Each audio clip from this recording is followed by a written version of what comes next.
ఏదో ఒక స్పోర్ట్ నేర్చుకోవాలి, ఏదో ఒక కళ నేర్చుకోవాలి, ఏదో ఒక ఆర్ట్ నేర్చుకోవాలి.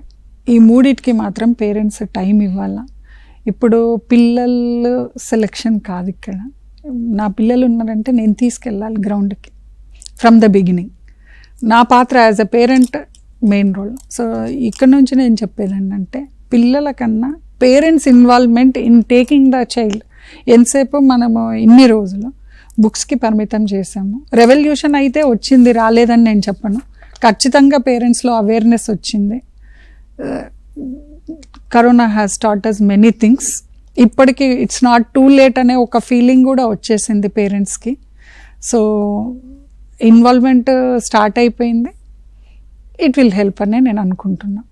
సో కంపల్సరీ ఇన్వాల్వ్మెంట్ అనేది మాత్రం మనం ఒక ఛాలెంజ్ లాగా తీసుకోవాలి, ఒక రెవల్యూషన్ లాగా తీసుకోవాలి. ఏజ్ ఇర్రెస్పెక్టివ్ ఆఫ్ ఏజ్ ప్రతి ఒక్కళ్ళు ఒక 1 hour వాళ్ళ ఫిజికల్ ప్రమోషన్ కోసం స్పెండ్ చేయాలి.